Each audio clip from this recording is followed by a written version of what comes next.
Hey guys, these are my winter sown larkspur, and I've had good luck with these. I'm impressed. So I opened the lid probably 7 days ago. Even though they're hardy, they've been out here. I've been exposing them to the sun, so they're ready to go in the soil. And the larkspur like at least 3 to 6 hours of sunlight. They get nice and tall. They're in the delphinium family. Deer don't eat them. So I'm putting some up in this water barrel garden, and we'll get the rest down in the garden. They sometimes reseed, and you'll see when I'm planting in the lower garden where some have, but I love their color. I love their height. They give such texture. They're an airy plant. And as you can see, they weren't difficult to grow at all. So we're going to plant them just in their holes with a little bit of compost, cover them up. I'll water them in today too. And because we're having a dry 10 days, it looks like, with nice warm temps. So let me see if I can get these out of the garden. I think I've got you all the details you need. Look at, you can see nice, good root surface.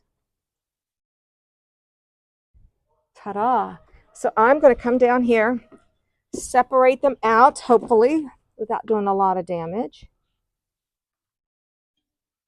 There we go. Nice. I'll put probably 2 or 3 together and get them in these soils. You got plenty. I have plenty. I know. I'm so excited. The last 2 times, the first time I did winter sown larkspur, I had some success. Last year I didn't have any success.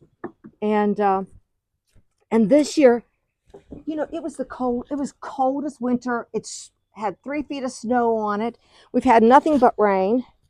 And so I'm putting these back in the soil, the height they came over.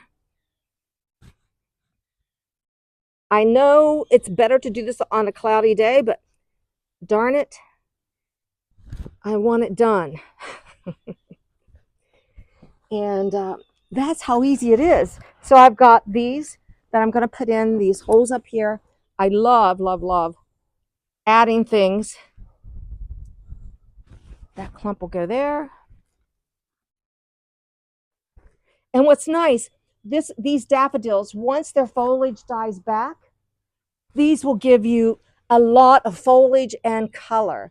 So that's the other reason, you know, you want to do these things knowing that when the foliage dies back, you want some color. So I'm hoping this works out like I want it to. I like an airy look. And I have one more hole right here. And I have a lot. That's not even the whole box. So I'm going to go ahead and add compost, get these planted.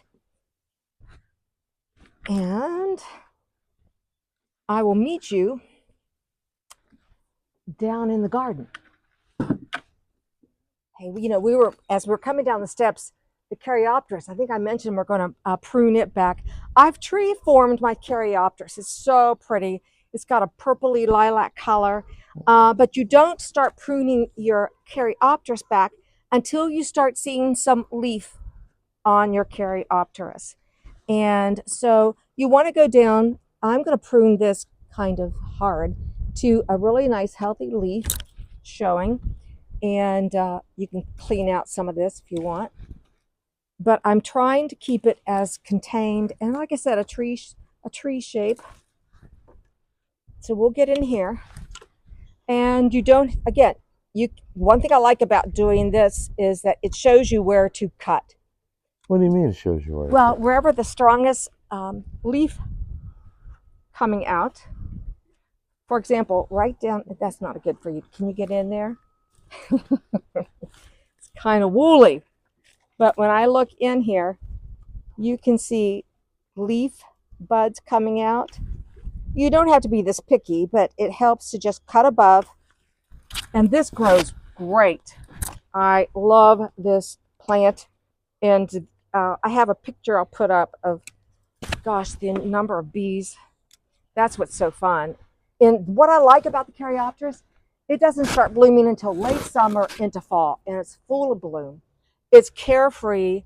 I never do anything to it except get in here in the spring of the year and prune it back.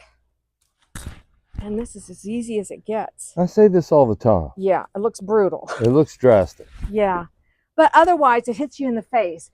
This, you know, when you have a small garden area and you want these plants, the hard part is where can you put them? So I'm trying to get these wild limbs that come out a little tamed a bit. And I'm taking, you know, anything that's dead, same thing you do for any shrub. And weak and spindly, because we want these to be nice, strong, particularly when you've limbed up. I've limbed up everything down underneath so that it has a tree form. Because otherwise it was sprawling out and taking all the space under the shrub itself. It is a shrub. So I'm going to be a little aggressive.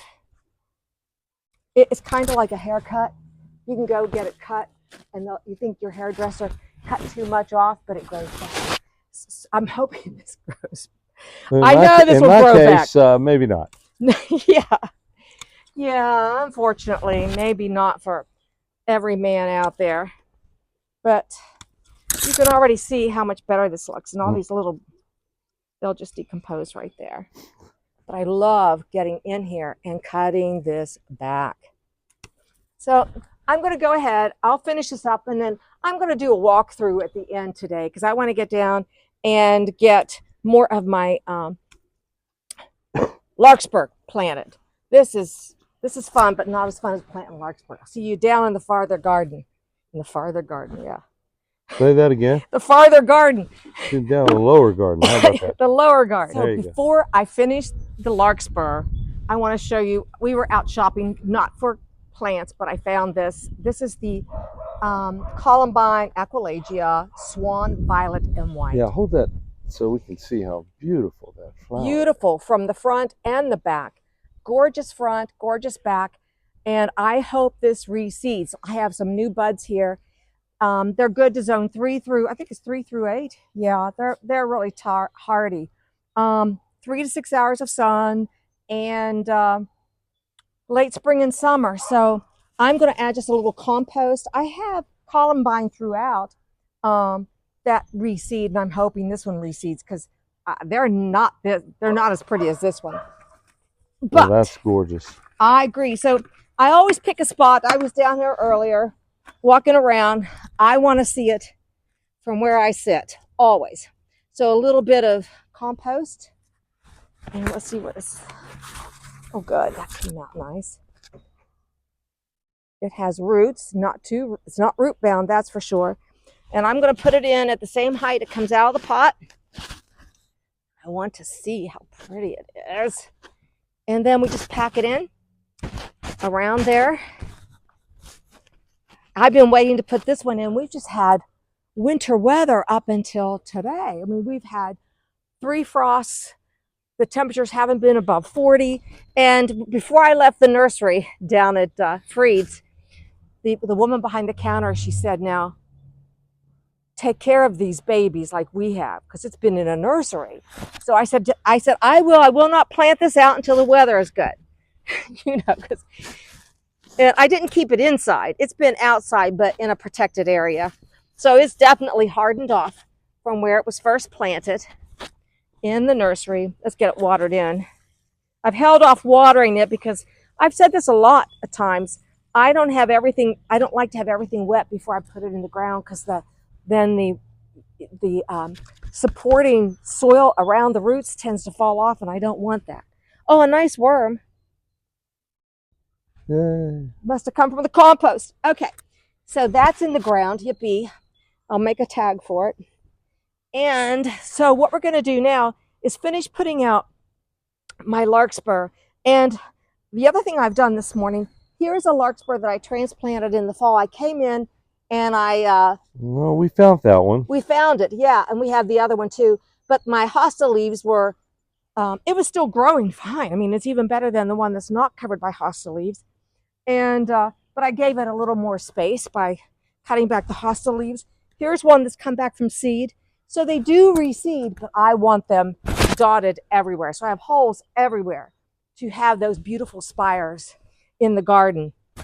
And so I've got to get, there we are. Thanks, Reg.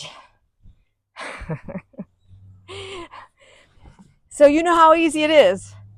Put a little compost if you have it. I have holes back in here. That's where they used to be, but they just come back where they want to. And I like that naturalized look. That's what I love about my garden. I want it to look like it just happened. It isn't too contrived. So I'm going to put one here. This is usually my zinnia bed, but I want one in front of the border. So we'll throw some compost. Oh, I'm not going to put that whole pack. I can't believe how many seedlings. I haven't opened up the container till just recently. All right. Yeah, I have friends. And this is all I'm going to do today. I'm going to get in here, pack these in, water them in. It's going to get very warm today, but I think they'll survive. They've survived outside since January. So I'm going to keep planting. I have holes already dug, throw the compost in, and then when I'm done, I'll come back here and take a quick look how everything looks. This is fun. This is really fun. So thanks for watching Gardening on the West Fork, Zone 6B, Western West Virginia. Get out and get your winter sown plants in the ground and have a good day. Bye, guys.